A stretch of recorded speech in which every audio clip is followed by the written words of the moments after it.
This is Chronicle on WCVB Channel 5.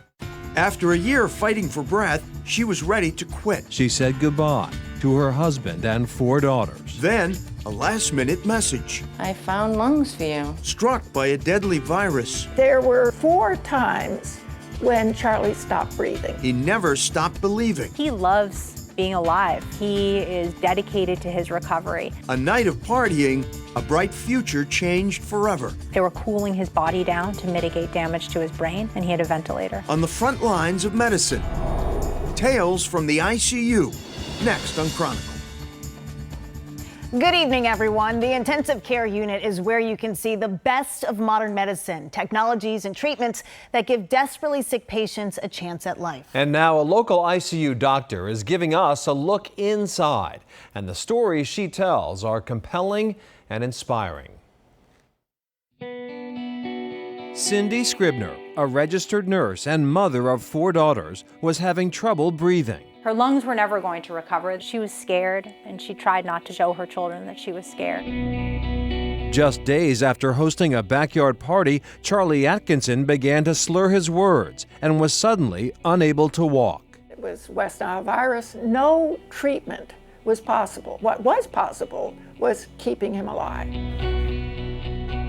26-year-old Ben Clancy had just landed his dream job. A night of celebration would cost him. The EMTs were able to come and revive him and bring him to Mass General, where we found him, and he was unconscious. These are 3 of the patients in Dr. Daniela Lamas' new book, You Can Stop Humming Now. The book takes readers inside the critical care units of Boston area hospitals, where top quality staff and cutting-edge technology often triumph over even the most desperate cases. But at what price? The book's central question, at what point does intervention become too much? Mind if I just take a listen to your lungs? I'm an ICU doctor, so my clinical experiences during fellowship were largely in the intensive care unit. That's where these stories come from. Sort of the nidus of them is all in a critical moment.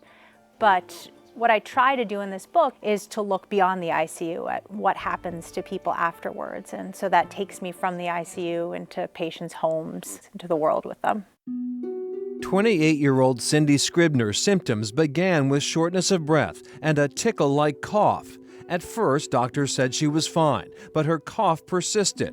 Months later, while at work, she had trouble breathing. Doctors discovered her lungs were failing. Cindy was stricken with a scarring disease of her lungs called pulmonary fibrosis.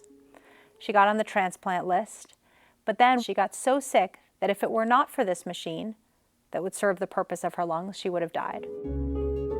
In her room at Brigham and Women's Hospital, the machine that kept Cindy alive is called an ECMO. So extracorporeal membrane oxygenation is a machine somewhat like dialysis for the kidneys that serves the purpose of the lungs, and it draws blood out of the body through a large catheter, often in the neck. It's not good enough that you can leave the ICU with it. Cindy's husband and daughters were regular visitors, boosting her spirits and resolve. But living on the ECMO was more than challenging. It was brutal. She suffered significant complications while waiting. She had a lot of problems with bleeding. And with each bleeding episode, she became weaker. And her doctors and Cindy herself started to wonder whether perhaps what she was going through for a diminishing possibility as time went on of a transplant, perhaps that pain outweighed the increasingly unlikely benefit. Weeks turned into months. After almost a year in the hospital and over 2 months attached to the ECMO machine, Cindy Scribner had her 23rd stomach bleed. Her surgeon was on his way into the hospital. And as he made the calls to book another OR and thought of Cindy and her children and the weeks and weeks of suffering that they had gone through, he wondered, so he told me, whether perhaps this wasn't the right thing to do, that maybe they had gotten to a point where they were all so connected to this patient. Perhaps they weren't able to see that what they were doing was to her instead of for her. The burden was on her team to say, we see that you're suffering. A transplant is becoming less likely. I think the worst thing that we sometimes do is just go on. and don't offer that pause point and offer people to say, yeah, I'm done. That day, Cindy Scribner made an agonizing decision. She could not go on. She said goodbye to her husband and 4 daughters.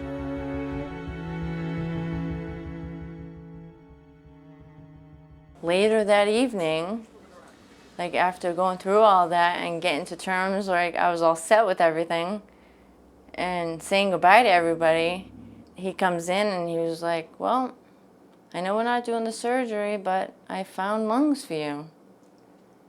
And that was the last thing I remembered. At the moment Cindy Scribner was ready to die, she was given an opportunity to live. On November 1st, 2014, Cindy Scribner underwent a double lung transplant. And I woke up the next day with lungs, and I could breathe. And it was like amazing. I couldn't believe it. It was like a miracle.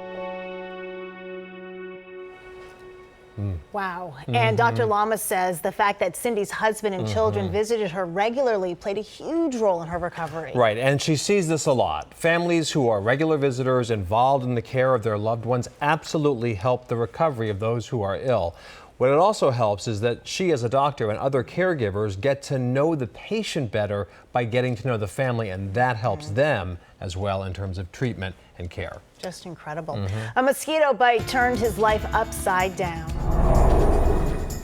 The idea that I'd ever go home was a fervent hope and a distant dream.